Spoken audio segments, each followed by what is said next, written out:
Welcome to the Learning Pines YouTube. We hope this video helps. You begin by confirming prerequisites: your Google account, the Wi-Fi name and password, and physical access to the Nest Thermostat. Once ready, open the Google Home or Nest app on your phone. Make sure Bluetooth and location are enabled so the app sees the device. Put the thermostat into setup mode on the screen and note the model and firmware.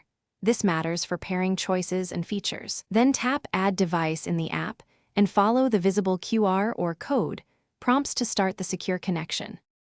Once the app recognizes the thermostat, scan the QR code or type the device PIN exactly as shown on the thermostat screen.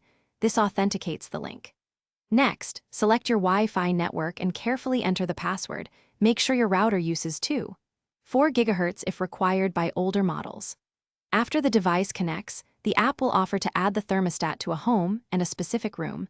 Do this now to enable voice control, schedules, and routines. Finally, review permissions and let the device download any firmware updates.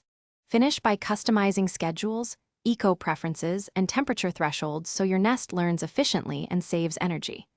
Make sure remote access is enabled in the app and link a voice assistant. If you plan to use voice control, this requires the same Google account. Then test basic commands from the app and set one manual schedule to confirm automation. If pairing or connectivity fails, reboot the thermostat, power cycle your router and phone, then retry setup. These steps resolve most handshake and IP lease conflicts quickly. Thanks for watching. Consider subscribing if we helped you.